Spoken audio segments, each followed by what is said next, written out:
The neural alert chimed softly against Maya Chen's temple at 5:47 a.m., dragging her from sleep with the gentleness of expensive technology she couldn't afford. The basic model implant, 3 generations behind current standards, buzzed with Brooklyn Children's Hospital's scheduling algorithm, reminding her of the double shift that would keep her away from Danny for 14 hours. Maya silenced the alert and rolled over to check on her son. Danny lay curled in his narrow bed, his 8-year-old face peaceful in the blue glow of the sleep optimization system she'd bought second-hand from a tech disposal warehouse. His neural trainer, a cracked, outdated device that would embarrass any child in Manhattan, flickered weakly on his nightstand, managing his REM cycles with the persistence of obsolete circuitry. She kissed his forehead, breathing in the scent of childhood and the faint ozone of budget electronics. "Good morning, my brilliant boy." Danny stirred but didn't wake, his neural patterns displayed on the trainer's tiny screen showing the deep theta waves that marked his most creative sleep phase.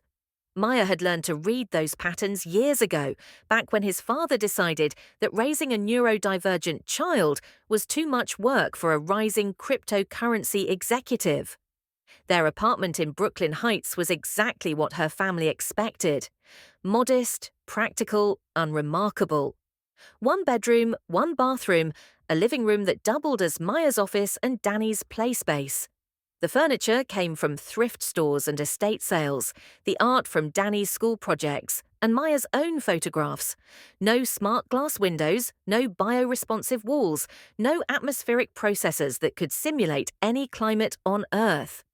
Maya moved through her morning routine with practiced efficiency, her reflection in the bathroom's basic mirror showing exactly what the world expected to see: a tired single mother in her 30s, wearing scrubs from Target, packing lunches in reused containers because every dollar counted.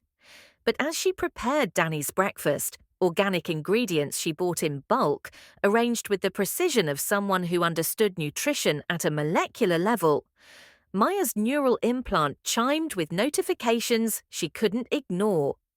Research updates from pediatric journals, consultation requests from private clients, revenue reports from her real business. She dismissed them all. Today was Danny's birthday party, and her family had plans for her. The contrast between Brooklyn Heights and Manhattan's Upper East Side was stark enough to trigger Maya's neural implant's anxiety protocols, which she immediately declined. She didn't need chemical assistance to handle her family's judgment. She'd been managing it for 8 years without chemical enhancement. Dr. Lauren Chen Morrison's penthouse occupied the top 3 floors of a building that had its own AI concierge, atmospheric manipulation, and privacy shields sophisticated enough to block government surveillance. The smart glass facade automatically adjusted to optimize the apartment's social media presence, ensuring that Lauren's fertility journey content always featured perfect lighting and artfully arranged backgrounds. Maya rode the private elevator up, her reflection multiplied in surfaces designed to analyze body language, stress markers, and social status indicators. By the time the doors opened, the apartment's AI had already calculated her net worth, underestimated at $47,000, her social credit score, respectable but unimpressive, and her relationship compatibility with other guests, flagged as potentially disruptive to social harmony. "Maya," Lauren emerged from her walk-in closet, wearing a dress that cost more than Maya's monthly salary, her neural crown gleaming silver against professionally styled hair.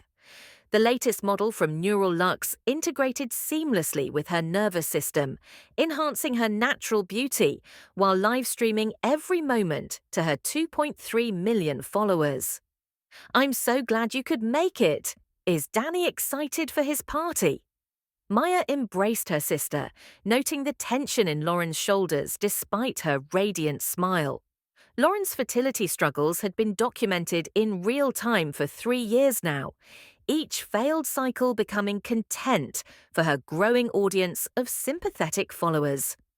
"He's been talking about it all week," Maya replied, handing over a wrapped present that looked modest next to the tower of expensive gifts already arranged in the living room. Thank you for hosting. Of course, family first.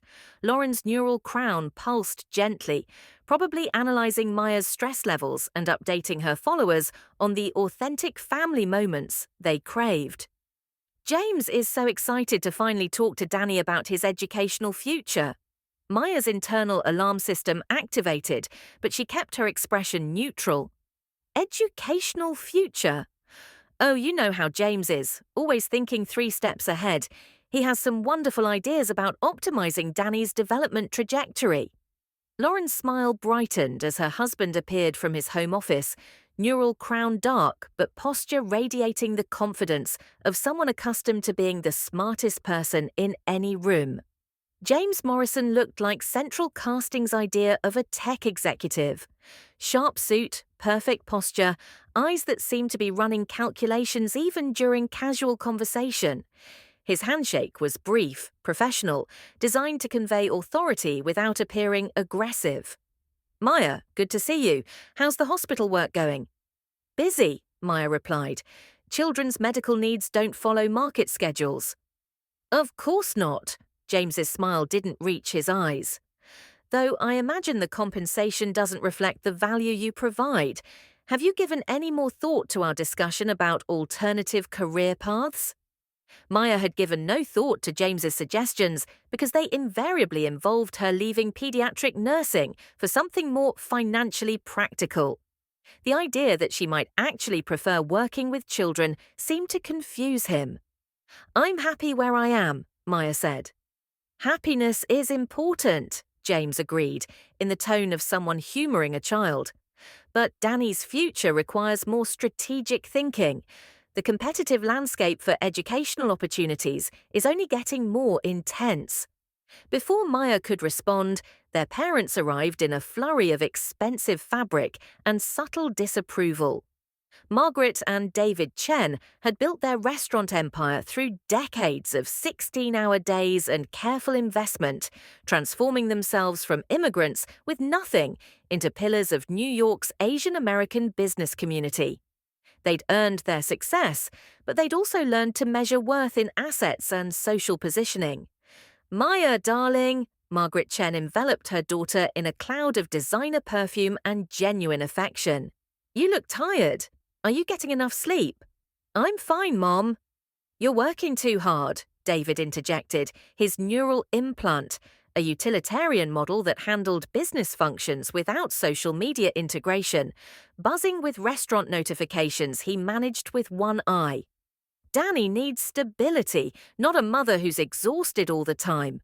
Maya felt the familiar tightness in her chest that accompanied family gatherings. They loved her, she knew that. But their love came wrapped in expectations and comparisons that felt suffocating. Where is our birthday boy? Margaret asked, looking around the penthouse's expansive living space. He's in James's office, Lauren explained. Dr. Bradford is here to meet him. Maya's blood chilled. Dr. Bradford? A child psychologist, James said casually. We thought it would be helpful to get a professional perspective on Danny's development. Just informal, nothing threatening. Maya's neural implant detected her elevated stress hormones and offered chemical intervention, which she again declined. Instead, she focused on breathing techniques she'd learned years ago, back when she was establishing her real career. You hired a child psychologist for Danny's birthday party. Not hired, Lauren said quickly. Dr. Bradford is a friend. He's very interested in neurodivergent children's educational pathways. Maya moved toward James's office, every instinct screaming that something was wrong. Through the smart glass wall, she could see Danny sitting at a child-sized table, playing with blocks, while a middle-aged man in an expensive suit watched him with clinical attention. Danny's body language was tense, his usual enthusiasm dampened by the stranger's presence. What exactly is Dr. Bradford evaluating? Maya asked. James and Lauren exchanged a glance, quick, but Maya caught it. Danny's readiness for accelerated educational programs, James said. His current schooling situation is adequate for now, but he needs more sophisticated intervention to reach his potential. His current schooling situation, Maya repeated slowly, is the specialized program I researched for 2 years to find, the one that understands his learning style and nurtures his creativity. Of course, Margaret said soothingly, and it's been wonderful for building his confidence. But Maya, darling, confidence isn't enough in today's world. Children need advantages, resources, opportunities. David nodded agreement. We've watched you work so hard, sacrificing everything for that boy, but sacrifice without strategy is just martyrdom. Maya looked around the penthouse at her family's concerned faces, seeing the intervention they'd orchestrated with the precision of a corporate takeover. Dr. Bradford was documenting Danny's behavior. Lauren was live-streaming their family moment to millions of followers. James was probably running financial projections on the cost of Danny's current education versus their proposed alternatives. They'd cornered her with love. "And your strategy is?" Maya asked quietly. Lauren's neural crown pulsed as she accessed prepared talking points. "Danny could live here during the week. Best private school in Manhattan, specialized tutors, all the educational resources money can buy. You could still see him weekends, of course." "James has already researched the legal frameworks," Margaret added. "Temporary guardianship arrangements that would give Danny stability while allowing you to maintain your maternal rights." Maya felt the ground shifting beneath her feet. This wasn't a birthday party. It was a custody negotiation disguised as family concern. "You want to take my son?" "We want to give Danny the future he deserves," David corrected. "Maya, you're a wonderful mother, but love isn't enough anymore. Children need advantages you can't provide on a nurse's salary."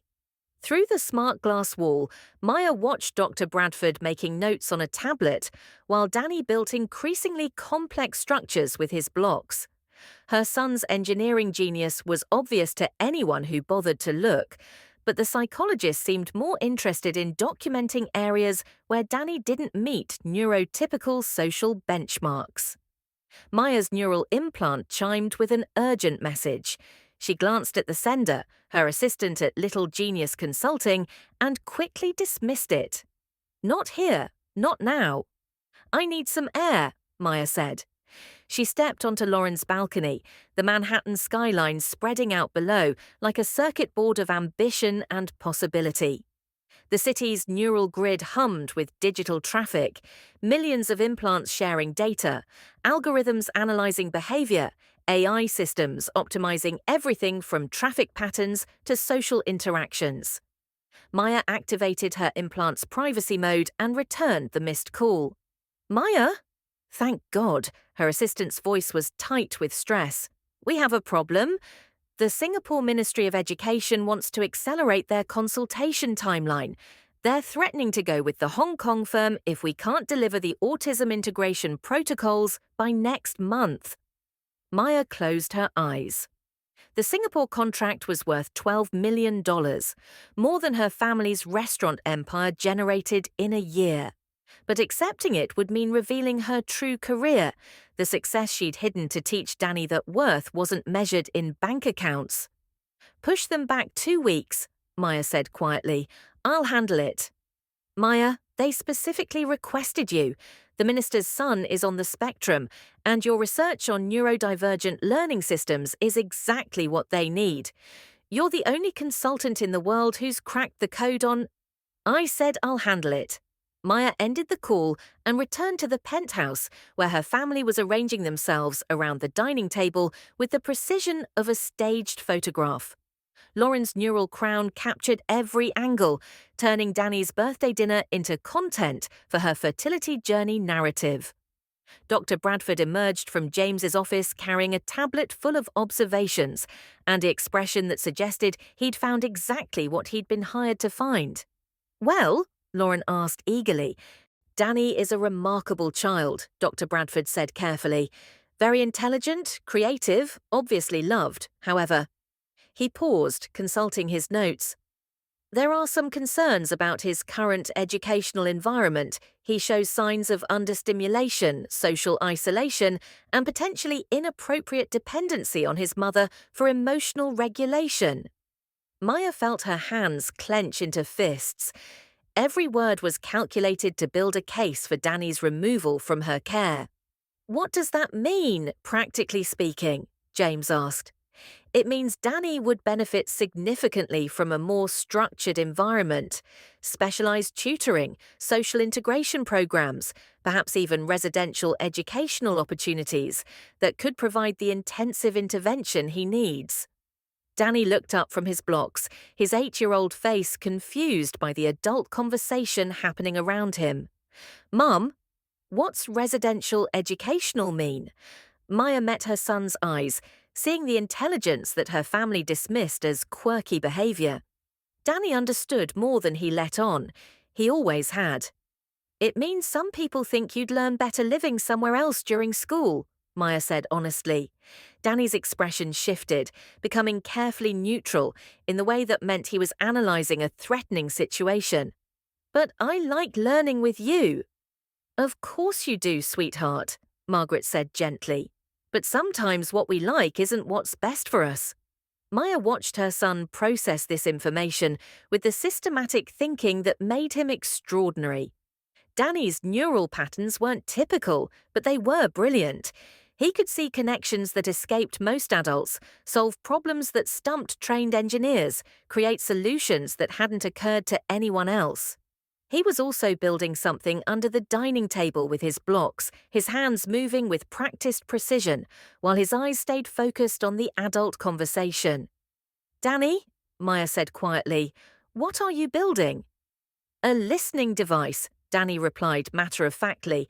Like in spy movies, I wanted to record everyone talking about my future without me. The table fell silent. Dr. Bradford blinked in surprise. Lauren's neural crown automatically paused its live stream to avoid broadcasting something potentially problematic. James was the first to recover. That's very creative, Danny, but adults need privacy sometimes when we're making important decisions. Why? Danny asked. It's my future. Shouldn't I get to hear what you're planning? Maya felt a surge of pride that she carefully concealed. Danny had inherited more than just her intelligence. He'd inherited her instinct for cutting through social manipulation to reach the truth underneath. You're absolutely right, Maya said, earning sharp looks from her family. Danny, would you like to hear what everyone thinks you should do with your life? Before anyone could object, Maya activated the apartment's smart glass walls, displaying Danny's current academic performance, his standardized test scores, and his creative projects on the transparent surfaces surrounding the dining room. The data told a clear story. Danny wasn't falling behind. He was years ahead in mathematics, engineering, and creative problem-solving. His social isolation consisted of preferring books and building projects to typical childhood activities. His inappropriate dependency was actually a secure attachment to a mother who understood his neurodivergent needs. Maya, James said carefully, where did you get access to Danny's complete academic records? Maya smiled for the first time all evening. I requested them from his school. Amazing what parents can access when they know how to ask. Lauren's neural crown flickered with incoming social media notifications. Her followers were asking about the family drama unfolding in the background of her fertility content. She quickly ended the live stream, but Maya knew the damage was already done. Thousands of people had just witnessed Dr. Bradford's evaluation and the family's intervention strategy. The point remains, Dr. Bradford said, trying to regain control of the narrative, that Danny would benefit from more resources than his current situation provides. Maya looked around the table at faces she'd known her entire life, seeing the love mixed with condescension that had shaped every family gathering since Danny's birth. They genuinely believed they were helping, which made their manipulation even more insidious. You're right, Maya said quietly. Danny does deserve more resources. Her family relaxed, thinking they'd won. The question is, Maya continued, what kind of resources actually matter? Danny had finished building his listening device and was now constructing what appeared to be a miniature surveillance system, his small hands moving with the precision of someone who understood engineering principles that weren't typically taught until high school. Maya's neural implant chimed with another urgent message. This time, the sender made her pulse quicken. The Nobel Committee's Education Advisory Panel, requesting her presence at next month's symposium on revolutionary learning methodologies. She dismissed the notification without reading it, but not before James's neural implant caught the sender identification through proximity scanning. Maya, James said slowly, why is the Nobel Committee sending you priority messages? The question hung in the air like a challenge. Maya looked at Danny, who had abandoned his blocks to study the adults with the systematic attention he usually reserved for engineering problems. Her brilliant, neurodivergent, underestimated son, who saw patterns that escaped everyone else. Outside the penthouse windows, Manhattan's neural grid pulsed with the rhythm of 8 million connected minds, all of them sharing data, making assumptions, measuring worth in metrics that missed everything that actually mattered. Maya Chen made her decision. That, she said, standing from the table with deliberate grace, is an excellent question. Danny, would you like to show everyone what you've been building? Danny's eyes lit up with the excitement that had been missing all evening. Really? Really? I think it's time our family learned who we actually are. As Maya activated Danny's listening device and the hidden surveillance system he'd constructed from birthday party decorations, she caught her reflection in the smart glass walls. No longer the tired single mother in Target scrubs, but someone whose true power was about to reshape everything her family thought they knew about: success, intelligence, and the real value of looking beyond appearances. The game was about to change, and Maya Chen was finally ready to play by her own rules. The neural alert that shattered Maya's sleep at 3:47 a.m. carried the priority override codes of active police business. Detective Marcus Rivera's badge identification bypassed her apartment's privacy protocols, his presence announced through building security systems with the authority of someone authorized to wake civilians for emergencies. Maya stumbled to the door in her pajamas, her heart hammering as worst-case scenarios flashed through her mind. The man waiting in her hallway looked like he'd been awake for days, his dark eyes carrying the weight of too many cases that didn't end well. His neural implant was government issue, utilitarian design focused on function over status, but Maya noticed personal modifications that suggested someone who dealt with trauma regularly. Ms. Chen, I'm Detective Marcus Rivera, NYPD Missing Persons Unit. His voice was rough with exhaustion but respectful. Careful. Your family reported your son Daniel missing approximately 3 hours ago. Maya's legs went weak. Missing? Danny was at his birthday party, at my sister's apartment. Marcus consulted his neural display, data streams painting the air between them in soft blue light. According to the initial report, Daniel vanished during the party. Your sister Dr. Lauren Chen Morrison indicated he was last seen around 8 p.m. The timeline crashed over Maya like ice water. She'd left the party early, overwhelmed by the custody intervention disguised as birthday celebration. Danny had been safely building surveillance devices in James's office when she'd kissed him goodbye. I need to get back there, Maya said, reaching for her jacket. The building's been searched by security and AI systems, Marcus replied, stepping closer. Maya caught the scent of coffee and something else, a woodsy cologne that seemed at odds with his government-issue neural implant. I need to ask about Daniel's behavior patterns and your family dynamics. Something in Marcus's approach felt different from her family's earlier performance. He was asking questions like someone who actually wanted answers rather than confirmation of predetermined conclusions. You said my family reported him missing, not me. Marcus nodded, his neural implant flickering as he accessed case files. Your sister called it in, said you'd left early and they couldn't reach you. Maya checked her own interface, finding 17 missed calls and 34 messages. Her privacy mode had blocked everything except genuine emergencies, a setting that apparently didn't include family manipulation disguised as concern. I left because they ambushed me with a custody evaluation disguised as Danny's birthday party, Maya said quietly. Marcus's expression sharpened with professional interest. Custody evaluation? Maya realized she'd revealed more than intended, but something about Marcus made her want to trust him. Unlike the wealthy families she encountered at the hospital, parents who treated staff like service providers, Marcus looked at her like she mattered. My family believes Danny would be better off with my sister and brother-in-law. They hired a child psychologist to evaluate him tonight. Without your consent. They didn't need consent for informal consultation.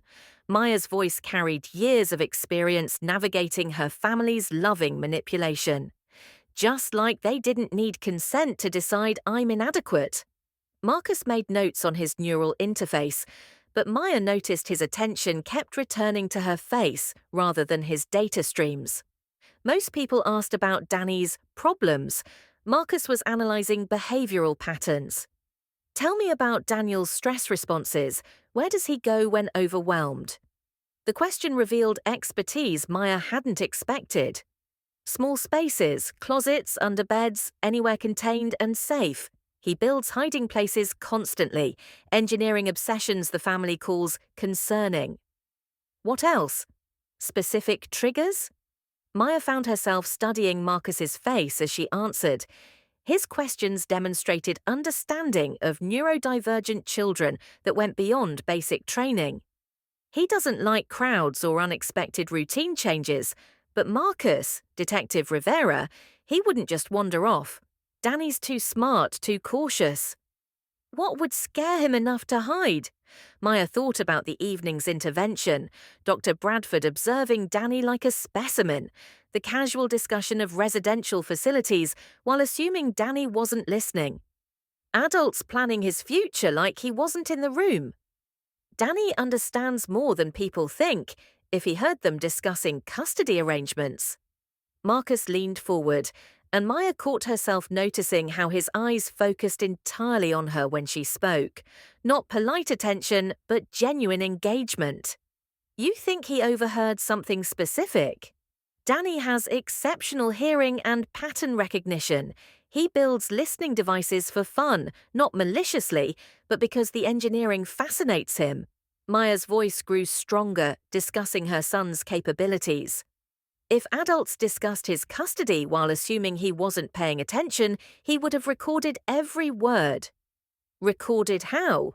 Maya realized she was revealing Danny's technical abilities, something she usually downplayed to avoid family concerns about his unusual interests. But Marcus asked questions like someone seeing brilliance instead of problems. He builds surveillance equipment from household items, functional spy gadgets, not toys. Marcus's neural implant pulsed with incoming data. Ms. Chen, your family's story has some inconsistencies. Maya's stomach clenched. What kind? They claim you left without saying goodbye to Daniel, but building security shows you entering James Morrison's office at 8:47 p.m., staying 3 minutes, then leaving. The timeline doesn't match. Relief flooded Maya. Marcus was actually investigating, not accepting her family's narrative. I did say goodbye. Danny was building something while Dr. Bradford took notes. What was he building? Maya closed her eyes, recalling the moment. A listening device, sophisticated acoustic design for improvised materials. Marcus made more notes, his attention split between data streams and Maya's apartment details. She found herself hyper-aware of his presence, how he examined Danny's innovations without judgment, while most visitors, especially family, struggled to hide their assessment of her modest lifestyle. These are impressive, Marcus said, studying Danny's engineering projects on makeshift shelves. Circuit boards from discarded electronics, mechanical systems from recycled materials, design sketches resembling graduate-level concepts. Danny sees possibilities where others see junk, Maya said, pride warming her voice. He gets that from you. The observation caught Maya off guard. Why do you think that? Marcus gestured around the apartment. Educational materials organized by developmental stage, adaptive learning tools customized for Danny's needs, photographic documentation of creative projects arranged like professional portfolios. This isn't just supportive parenting, this is specialist-level optimization for gifted development. Marcus met her eyes directly. Where did you learn to think like this? Maya's neural implant chimed with an urgent call. Lauren, probably panicking about the investigation expanding beyond their controlled narrative. Maya declined, but Marcus's police scanner detected the caller. Your sister's been trying to reach you for hours, Marcus observed. Lauren wants to manage the crisis, not solve it. Maya realized how harsh that sounded. I love my family, but they have different priorities. Such as? Maya moved to Danny's workstation, running fingers over his latest project, a miniature environmental monitoring system tracking air quality throughout their building. They measure success in status and bank balances. I measure it in whether Danny feels safe being himself. Marcus's neural implant flickered with another data stream. His expression grew troubled. Miss Chen, I need to ask something. Think carefully before answering. Has your family discussed legal guardianship for Daniel? Maya's blood turned ice. Why? Because James Morrison contacted a family attorney at 9:23 p.m. tonight, 36 minutes after Daniel was reported missing. The implications crashed over Maya like a tsunami. Her family hadn't just orchestrated intervention, they'd prepared for Danny's disappearance to strengthen their custody case. They're using this, Maya whispered, claiming I lost him through negligence. Marcus's jaw tightened. That's a serious accusation. It's a serious situation. Maya met his gaze steadily. Detective Rivera, my family genuinely believes they're helping by removing Danny from my care. They think love isn't enough. He needs their resources to reach potential. What do you think? Maya looked around her apartment at 8 years spent nurturing her son's extraordinary mind. Danny's innovations filled every corner, not expensive gadgets from wealthy relatives, but solutions he'd created because she'd given him freedom to explore. I think potential is developed, not purchased. Marcus was quiet, his neural implant processing data streams Maya couldn't see. When he spoke, his voice carried different quality, less professional distance, more personal investment. Maya, can I call you Maya? I've worked missing persons 12 years. I can usually distinguish genuine panic from performance. He stepped closer, close enough she could see fatigue lines around his eyes. Your family is performing. You're not. The validation hit harder than expected. For years, her family had treated her like she was delusional about her capabilities. Having someone recognize her authenticity felt like oxygen after drowning. Thank you, she said quietly. Don't thank me yet. We still need to find Danny. Marcus consulted his display again. I want to search your sister's building more thoroughly, but I need help understanding his behavioral patterns. Maya grabbed her jacket, energy returning now that someone actually listened to her insights instead of dismissing them. Danny doesn't hide randomly. He creates strategic advantages. The search coordination center Lauren had established in her penthouse lobby buzzed with the kind of controlled chaos that happened when wealthy people tried to manage crises through spending and influence rather than systematic thinking. Multiple private security firms coordinated through neural networks, building AI systems ran continuous scans, and family members performed concern for social media documentation. Maya arrived with Marcus to find her parents directing search teams with the authoritative confidence of people accustomed to solving problems through resource deployment. Margaret Chen managed communication streams while David coordinated with building security, their neural implants flickering with status updates and coordination protocols. Maya! Lauren rushed toward her sister, neural crowns streaming the reunion to her followers, while managing the delicate balance between authentic emotion and content optimization. Thank God you're here. We've been searching everywhere. Maya accepted the embrace while studying Lauren's expression. Her sister's concern felt genuine, but layered with something else, anticipation, as if waiting for specific outcomes rather than hoping for Danny's safe return. Where exactly have you searched? Marcus asked, his detective instincts cutting through family drama. James stepped forward, extending his hand with corporate precision. James Morrison, I've coordinated building security and contracted private investigation services. We've covered every accessible area. Accessible to whom? Maya asked quietly. To search teams and security personnel, James replied, his pause suggesting recalibration of his response. Maya noticed details that revealed more than her family intended. Dr. Bradford's tablet sat forgotten on a table, displaying evaluation forms completed before Danny's disappearance. A legal briefcase leaned against the wall, suggesting family attorney consultation before police contact. I'd like to examine James's office, Maya said, where Danny was last seen. Of course, James replied quickly, too quickly, though security already examined it thoroughly. Inside the penthouse, Maya observed the contrast between public spaces designed for social media and private areas, revealing careful staging. Lauren's living room looked magazine perfect, but surveillance equipment disguised as decorative elements suggested content creation was full-time occupation. My sister documents everything, Maya explained when Marcus noticed the cameras. Including tonight? Marcus asked. Lauren's neural crown flickered defensively. I turned off live streaming when Danny went missing. This is family business. But Maya noticed hidden recording systems still active, status lights glowing among Lauren's fertility journey memorabilia. Her sister was still documenting, still creating narrative, still performing even in crisis. James's office occupied a penthouse corner with smart glass windows offering panoramic Manhattan views. The space impressed: holographic displays, adaptive furniture, atmospheric controls responding to occupant biometrics. But Maya focused on Danny's presence evidence: scattered blocks, incomplete constructions, child-sized chair positioned near James's desk. Show me exactly where Danny was, Marcus requested. James gestured toward the desk area. Playing with blocks while Dr. Bradford observed behavioral patterns, building something elaborate. I wasn't paying attention to specific design.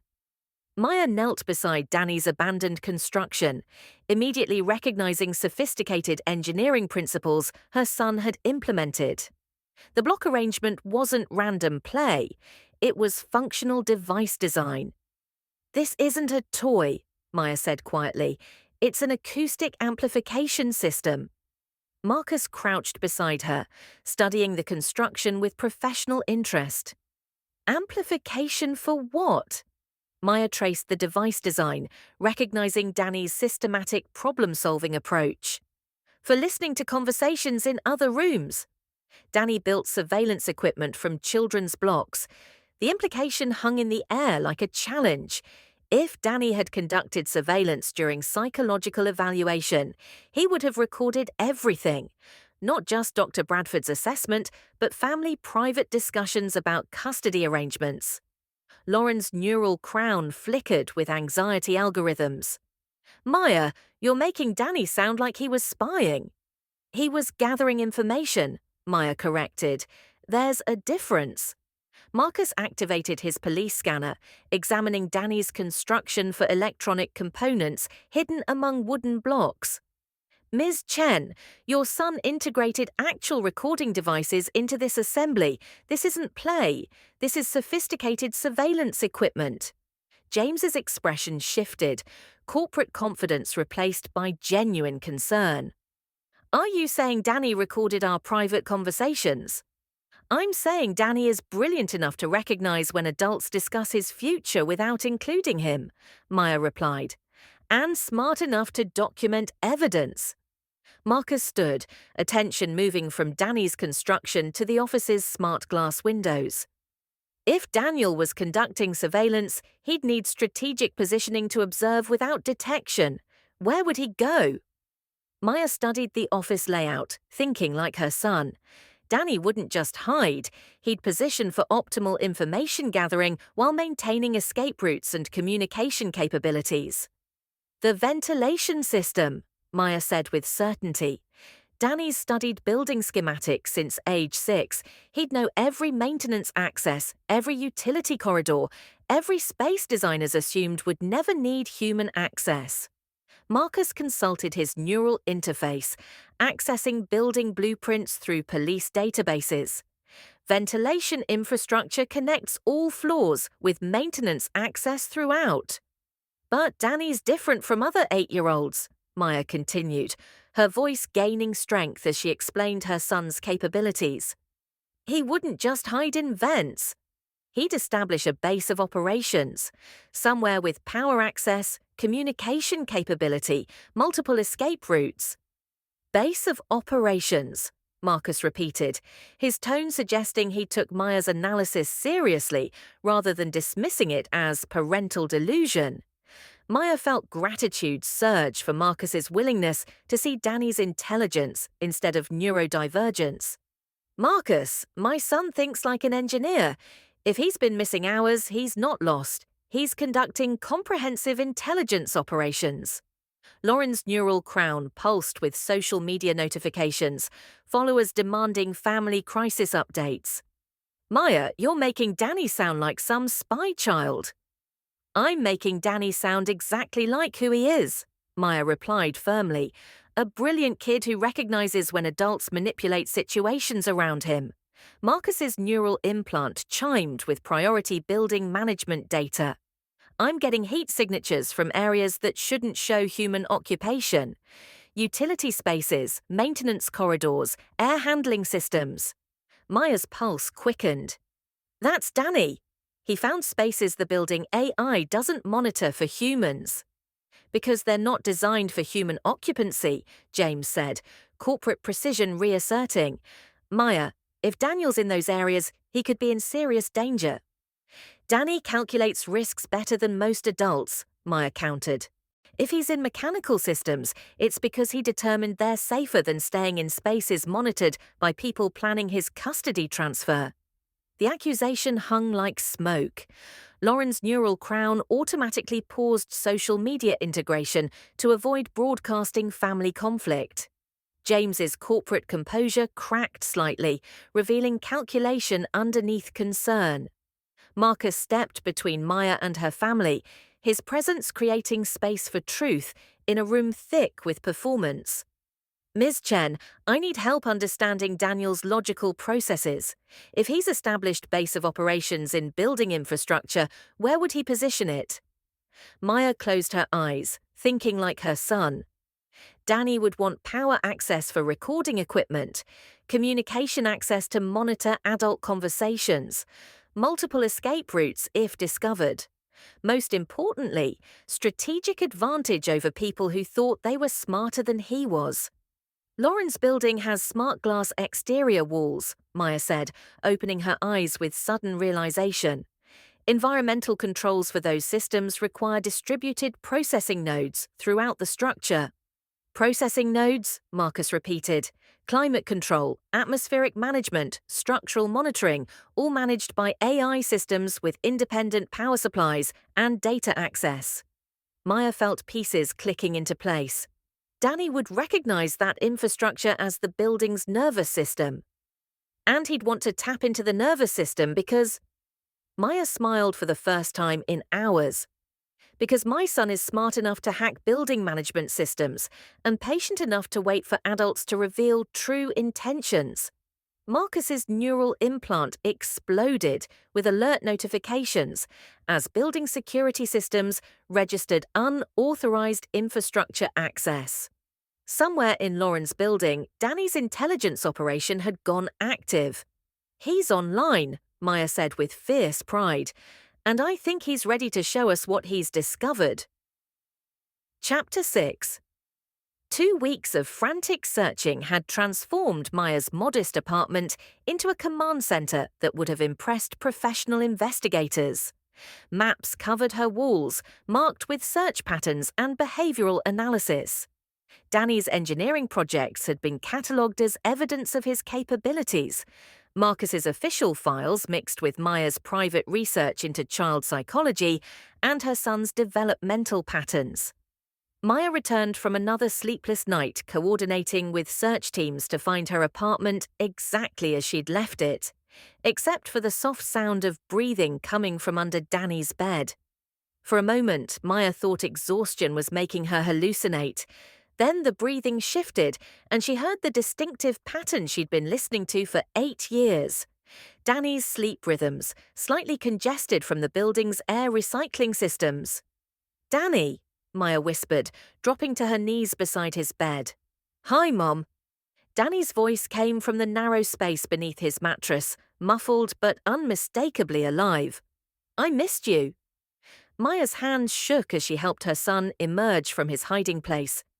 Danny looked thinner, his clothes rumpled from days of living in confined spaces, but his eyes held the sharp intelligence that meant he'd been thinking, planning, calculating his next moves.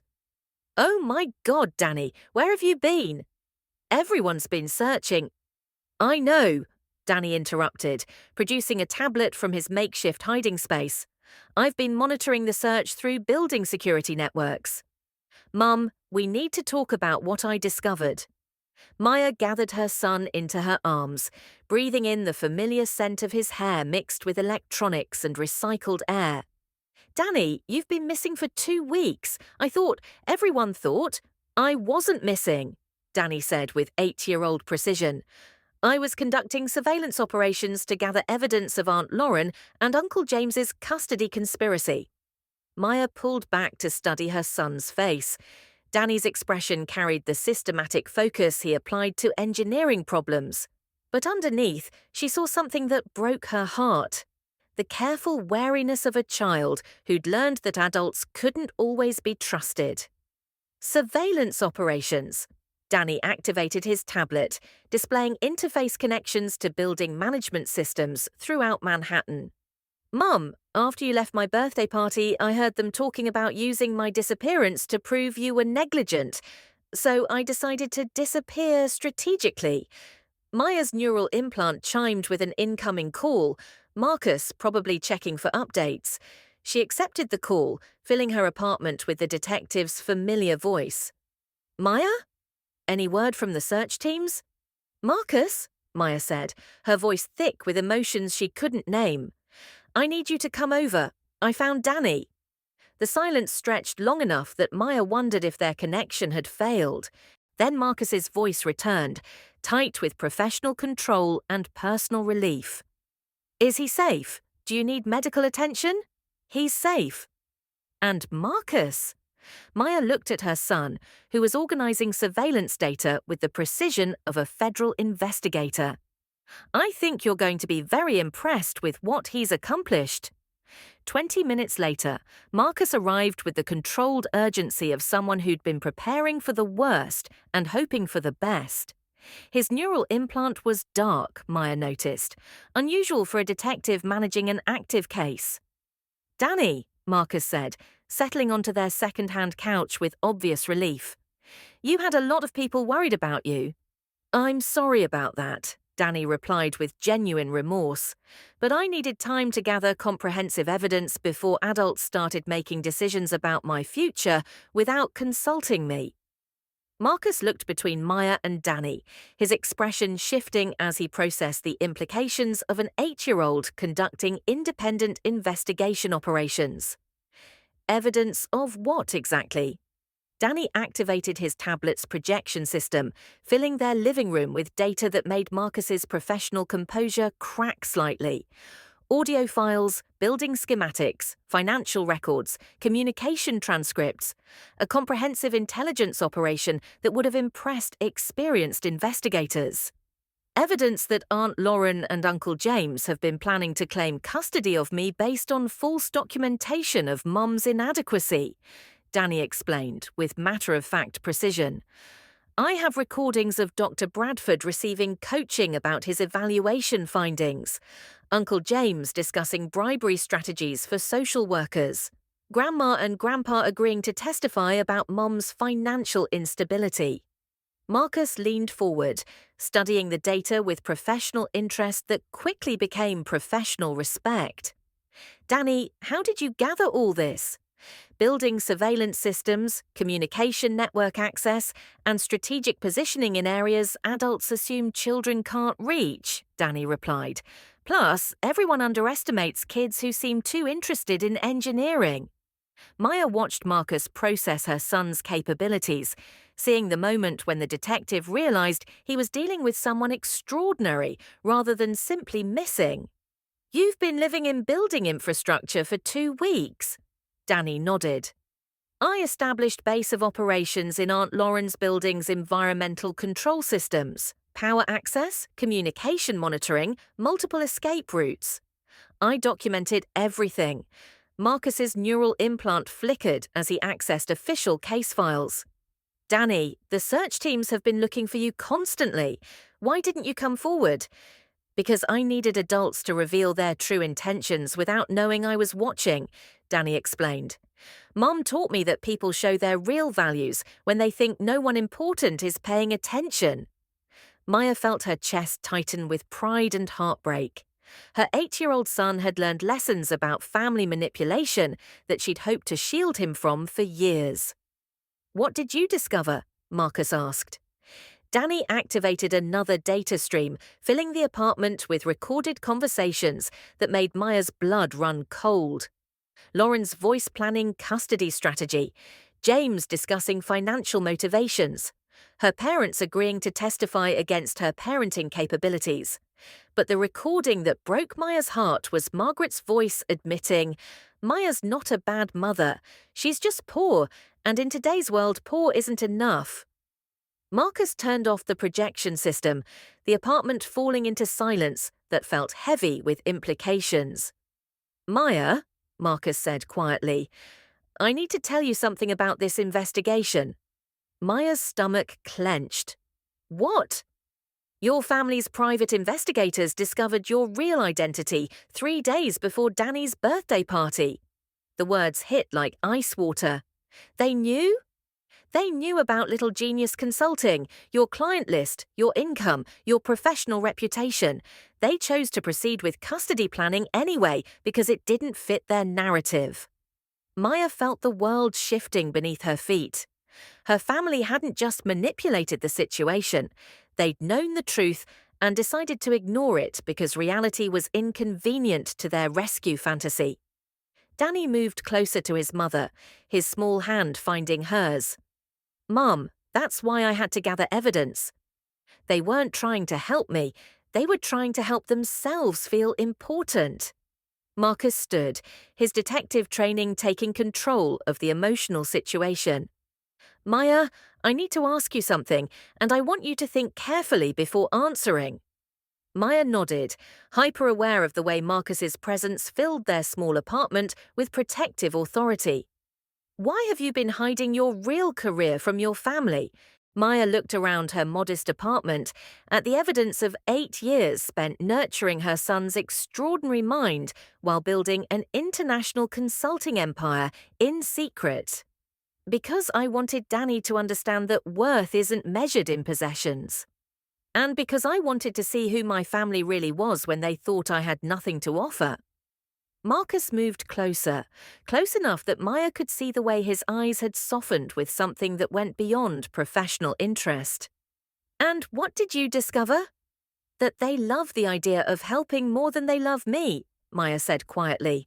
Marcus reached out and took her hand, his touch gentle but claiming. Maya, I've been working this case for 2 weeks, and I need you to know you're the most impressive parent I've ever encountered. Not because of your hidden success, but because of how you've raised this remarkable kid. Maya felt heat rise to her cheeks. Marcus. I also need you to know, Marcus continued, his voice dropping to that intimate register that made Danny roll his eyes, that I've never met anyone who impressed me more during an investigation. Mom, Danny interrupted with 8-year-old directness, Marcus likes you, and you like him, and he's way better than the tech executives who keep sending you dinner invitations with consulting contracts. Maya stared at her son. How do you know about... I monitor your communications for security purposes, Danny explained matter-of-factly. You get a lot of romantic interest from wealthy men who want to date successful women. Marcus is different. Marcus laughed, the sound warm and genuine. Different how? You liked Mom before you knew she was successful, Danny said. That's better. Maya looked between her son and Marcus, seeing the easy rapport they'd developed over weeks of working together to find Danny. Marcus understood her son's neurodivergence without requiring explanation. He respected her insights without feeling threatened by her expertise. Most importantly, he'd seen through her performance to recognize her authentic value. Maya, Marcus said, pulling her closer, you've been letting your family treat you like you're struggling while you're actually... While I'm actually what? Marcus's hands cupped her face, his thumbs brushing against her cheekbones. While you're actually the most incredible woman I've ever met. Their kiss was interrupted by Danny making gagging sounds from his position on the couch, but Maya caught her son's satisfied expression. He'd been orchestrating their romantic connection with the same systematic approach he applied to engineering projects. So, Danny said when they finally broke apart, are we ready to show our family who we really are? Maya looked at her son, brilliant, strategic, determined to protect their family unit through intelligence rather than manipulation. Then she looked at Marcus, honest, protective, attracted to her authenticity rather than her hidden success. Yes, Maya said, feeling stronger than she had in years. I think it's time for some truth-telling. Marcus smiled with obvious satisfaction and territorial pride. Maya, I have a suggestion about how to handle your family. What kind of suggestion? The kind that gives them exactly what they've been asking for, Marcus replied. The truth about who you really are. As Maya began planning her family's education about success, authenticity, and the difference between loving someone and controlling them, she realized that the greatest revenge wasn't getting even. It was getting happy with people who appreciated rather than diminished her true value. The game was about to change, and Maya Chen was finally ready to stop playing by other people's rules. 2 weeks after finding Danny in the building's neural infrastructure, alive, brilliant, and armed with enough recorded evidence to destroy 3 careers, Maya Chen stood before her bathroom mirror and made a decision that would reshape her family's understanding of success, intelligence, and the true value of authenticity. The woman reflected in the smart glass surface bore little resemblance to the tired single mother in Target scrubs who'd endured her family's intervention. Tonight's Maya wore a dress that whispered expensive restraint, charcoal silk that complemented her skin tone without screaming designer labels. Her hair fell in waves that suggested professional styling while maintaining approachable elegance. Most importantly, her posture radiated the quiet confidence of someone who'd stopped apologizing for taking up space.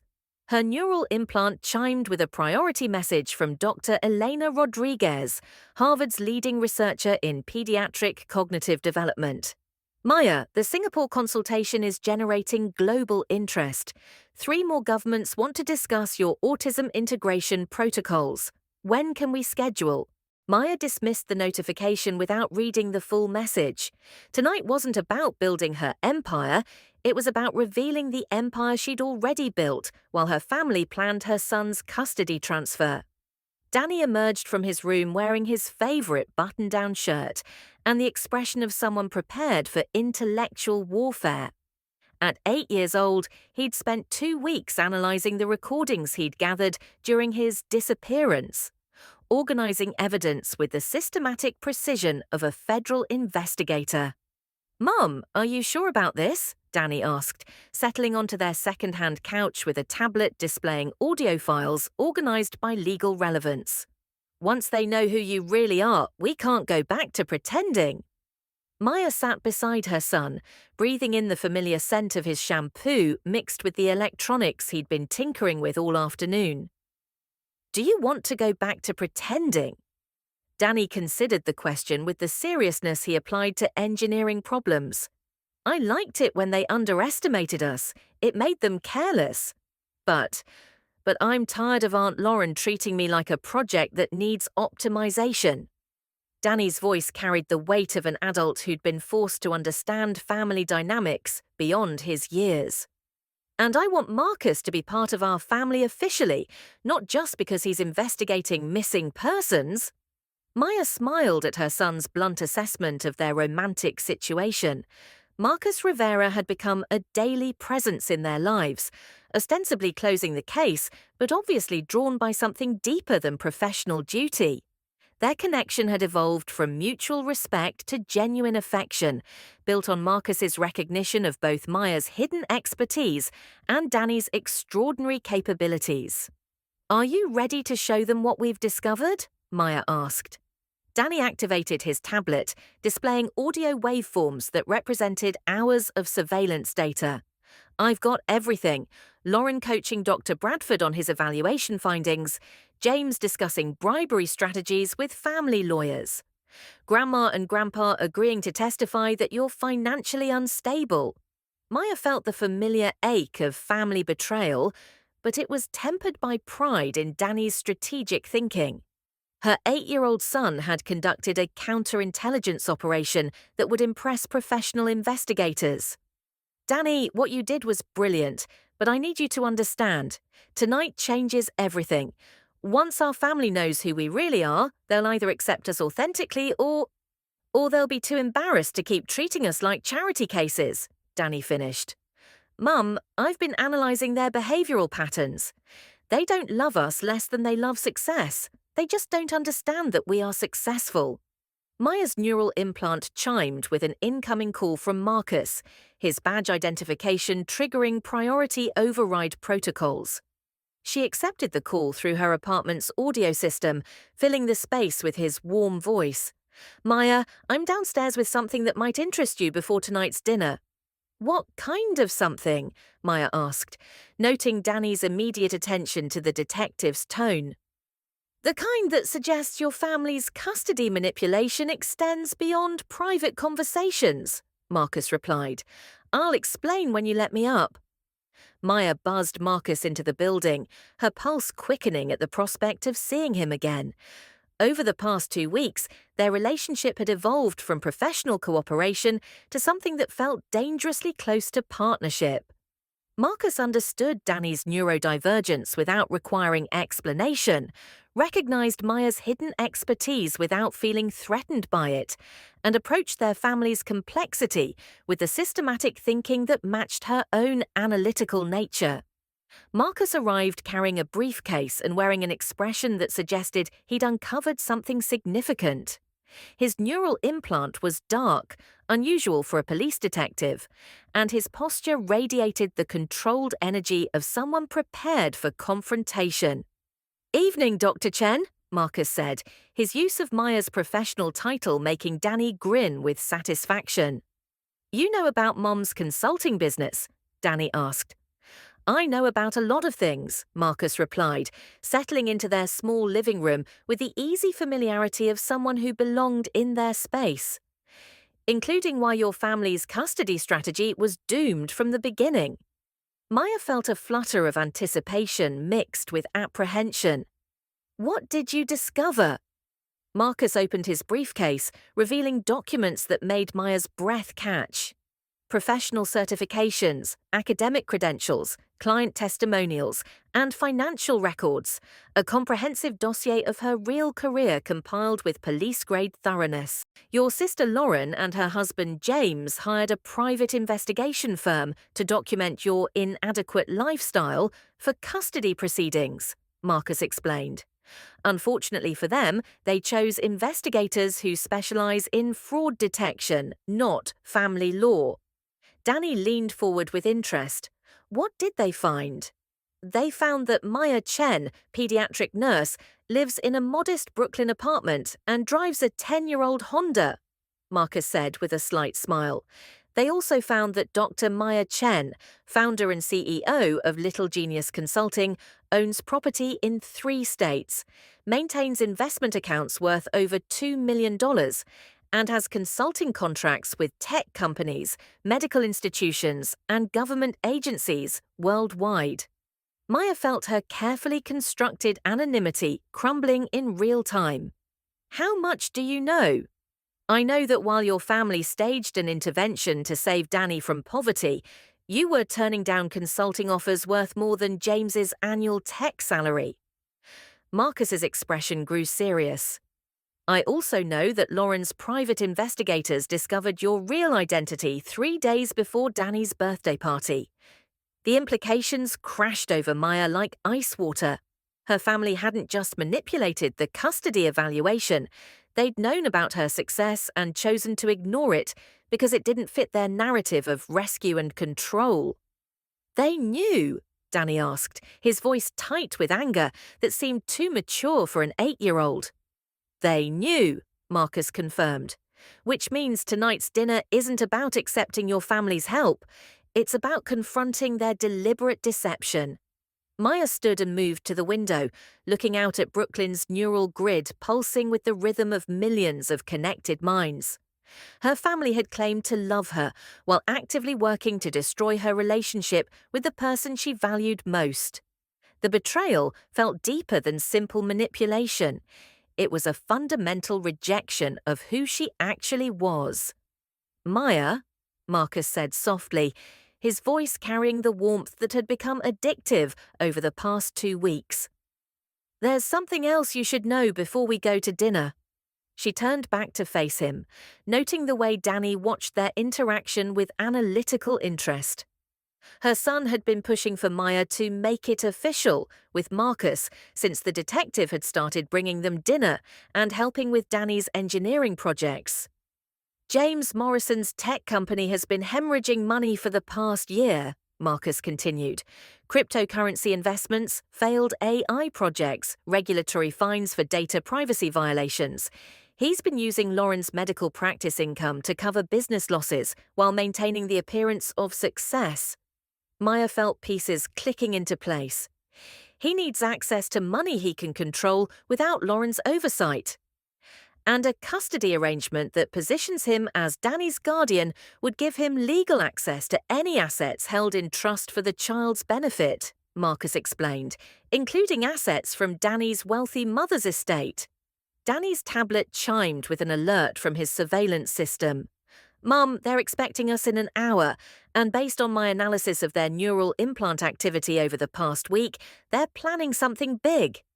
Maya looked between Marcus and Danny, the 2 people who'd seen through her careful performance to recognize her authentic value. Tonight would determine whether her family could do the same. Are you ready for this? Marcus asked, standing and moving closer to Maya. Close enough that she could smell his cologne mixed with the metallic scent of police-grade electronics.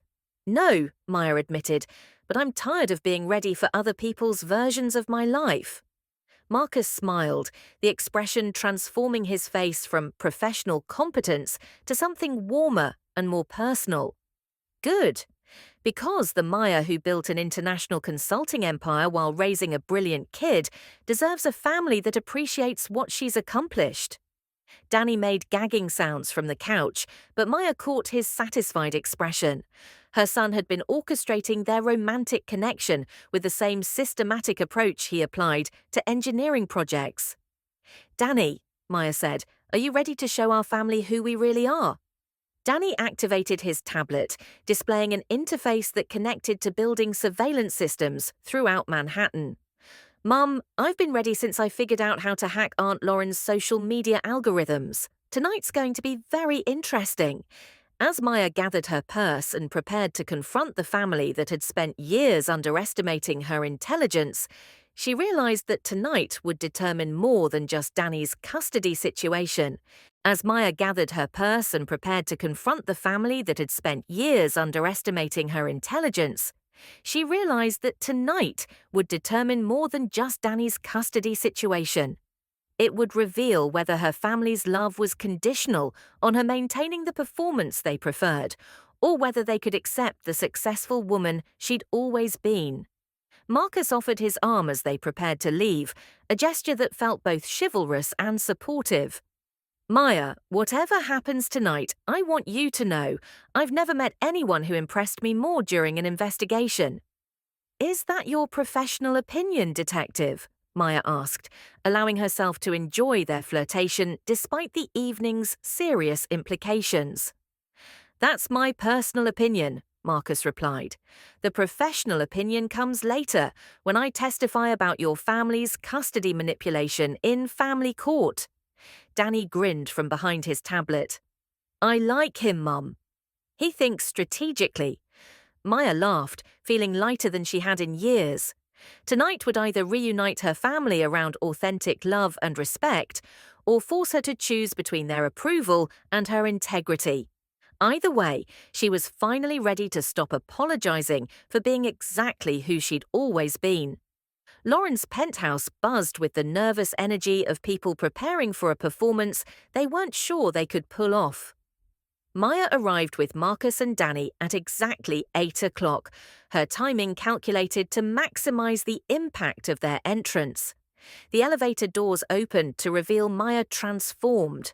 No longer the tired single mother in budget clothes, but a woman whose confidence radiated from designer dress to professional posture.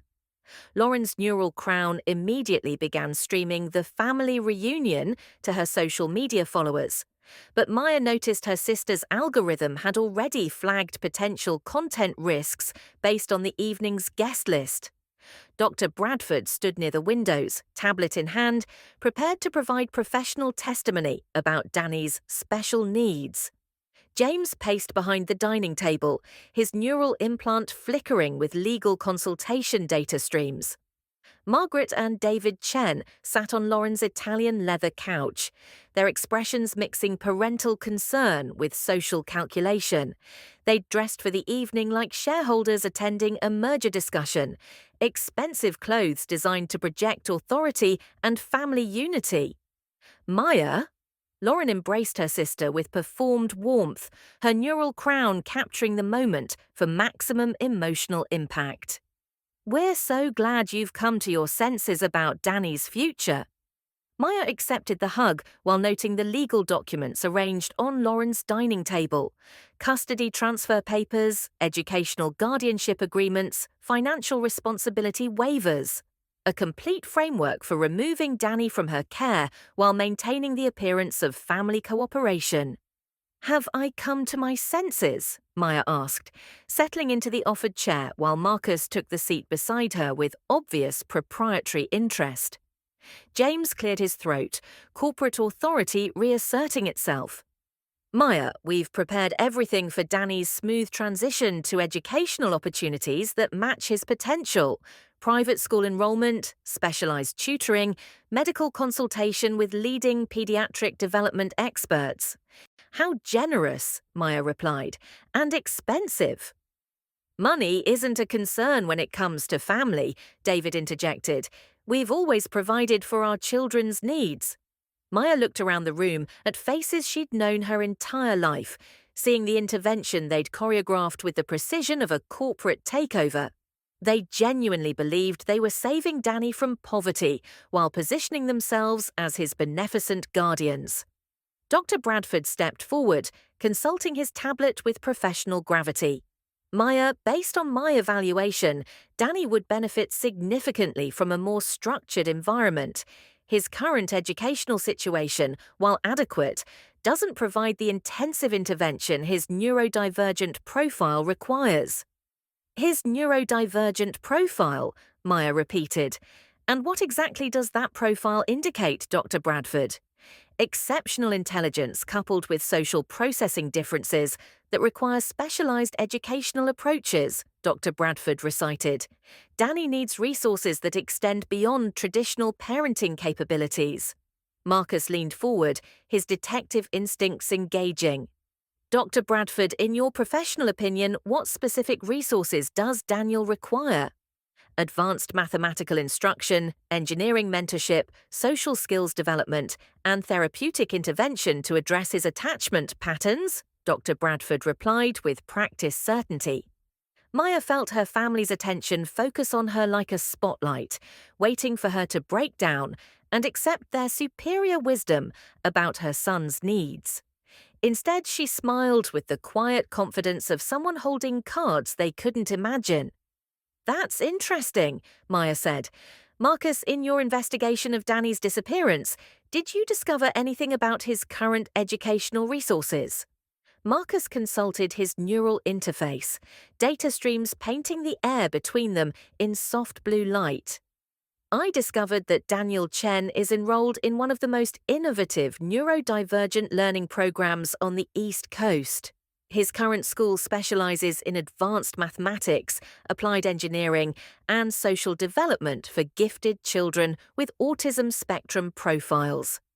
Dr. Bradford's expression flickered with uncertainty. I wasn't aware of the specific program details. Of course you weren't, Maya replied gently, because you evaluated Danny based on assumptions about his mother's capabilities, not research into his actual educational environment. Lauren's neural crown detected rising tension levels and automatically adjusted its streaming algorithms to avoid broadcasting family conflict. Maya, we're not criticizing your efforts. We're offering Danny better opportunities. Better how? Maya asked. James activated his neural interface, projecting financial data onto Lauren's smart glass wall. Better funding, better facilities, better professional support. Maya, Danny deserves advantages that a single mother's salary simply cannot provide. The projection displayed comparative cost analyses, private school tuition, specialized tutoring, medical consultations, educational technology. Hundreds of thousands of dollars that painted Maya's nursing income as inadequately modest. Maya studied the financial projections with the analytical precision her family had never bothered to recognize. James, these are impressive numbers. Tell me, what's your current annual income from the tech company? James's corporate composure wavered slightly. That's not relevant to Danny's educational needs. Isn't it? Marcus interjected, his police training cutting through social politeness. Because according to financial records subpoenaed during the investigation, your company has been operating at a loss for the past 18 months. The room fell silent, except for the soft hum of neural interfaces processing implications they hadn't anticipated. Maya stood gracefully, moving to Lauren's smart glass wall where James's financial projections still glowed with authoritative certainty. May I? Before anyone could object, Maya activated her corporate neural interface, not the basic model she wore publicly, but the professional grade system that managed Little Genius Consulting's global operations. Her access codes overrode Lauren's residential system, replacing James's projections with data that made several family members audibly gasp. Little Genius Consulting LLC, Maya announced as her company's homepage materialized on the wall.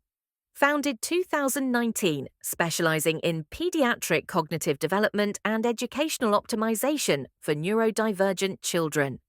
Margaret leaned forward, her neural implant struggling to process the information flooding the display. Maya, what is this? This is my actual career, Maya replied, her voice carrying the authority of someone who'd stopped performing humility. client testimonials from tech executives, medical professionals, and government officials worldwide, research publications in pediatric development journals, speaking engagements at Harvard Medical School, Stanford's Department of Psychology, and the International Conference on Autism and Learning. Dr. Bradford's tablet slipped from his hands as recognition dawned. Dr. Maya Chen? You're the researcher who developed the integrated learning protocols for high-functioning autism. I am, Maya confirmed.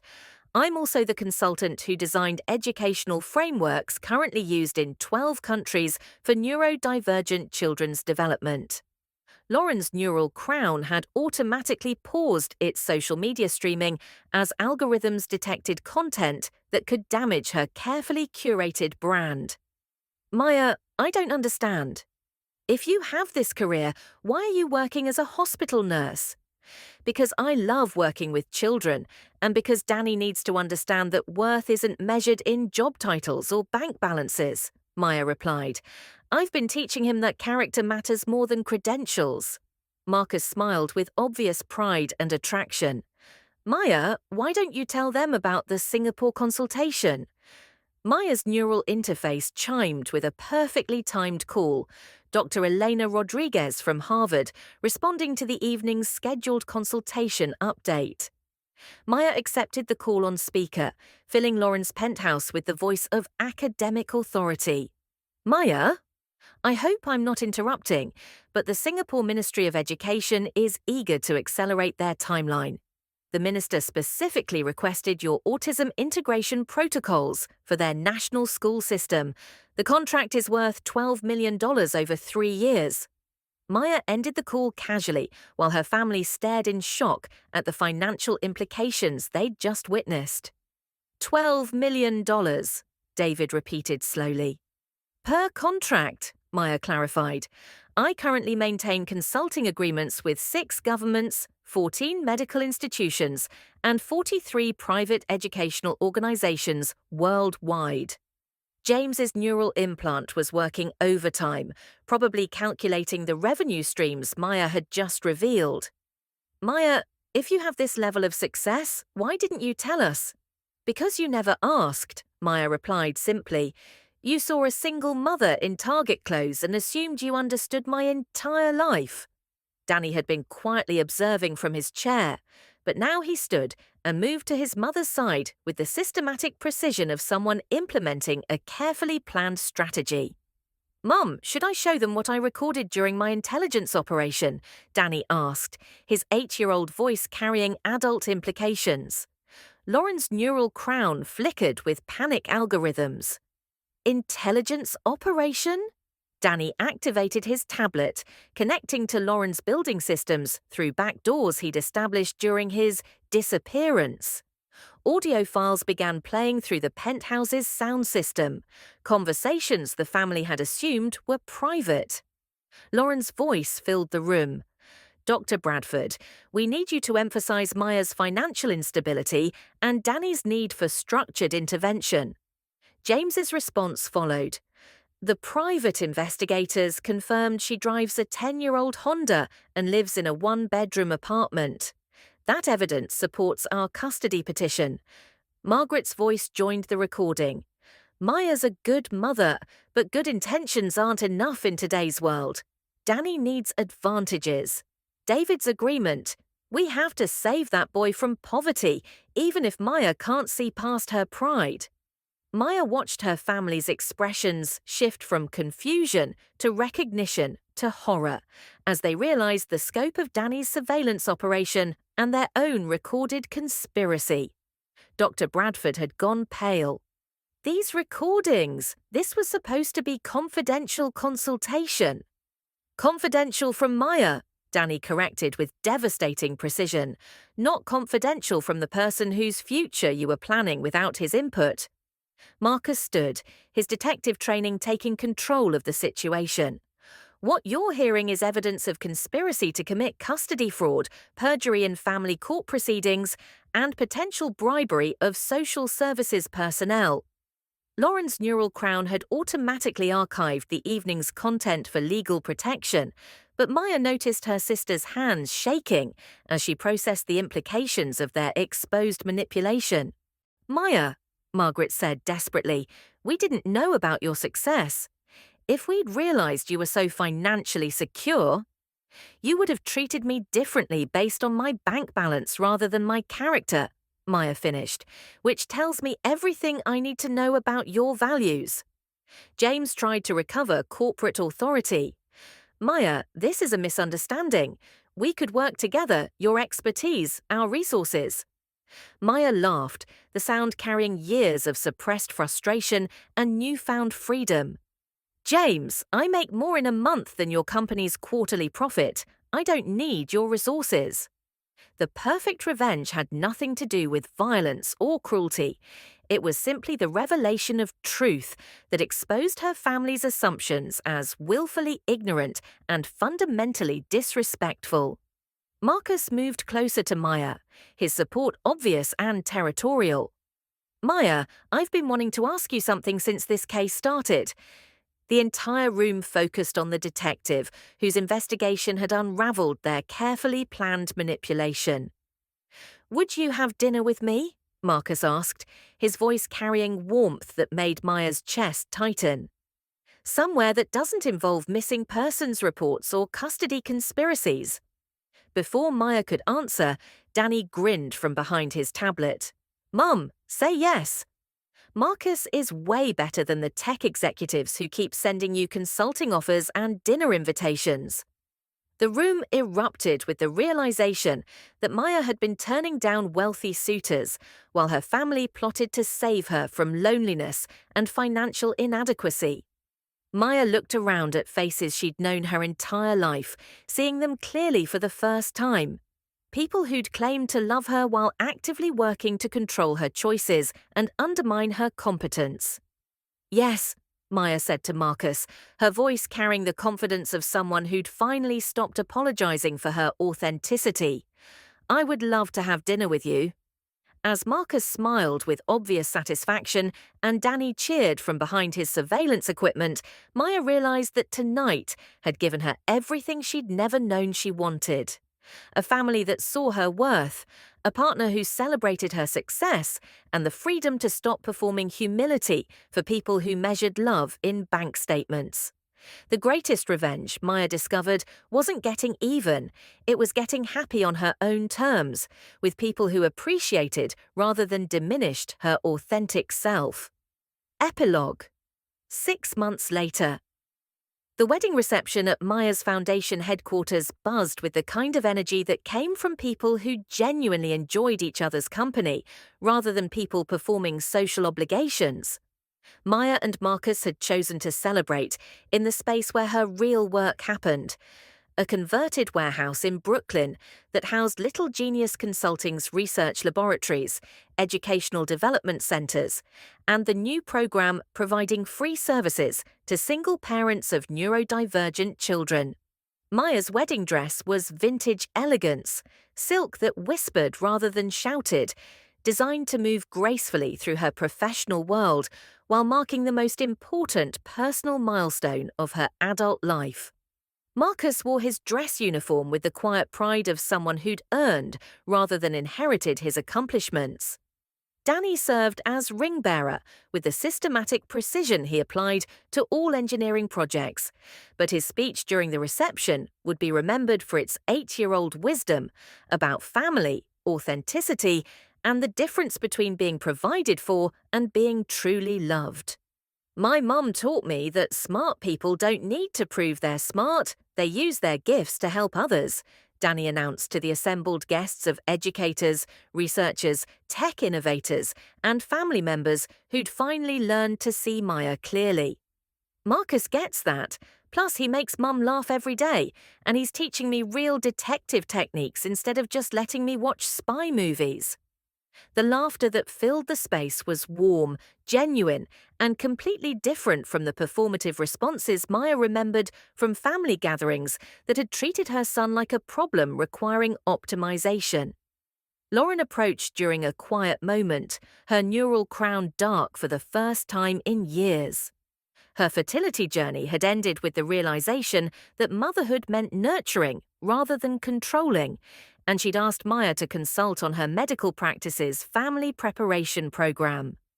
"Maya, I owe you more than an apology," Lauren said, her voice carrying the humility of someone who'd discovered uncomfortable truths about her own motivations. "I was so desperate to be a mother that I forgot what motherhood actually means." Maya embraced her sister, breathing in the familiar scent of expensive perfume mixed with genuine remorse.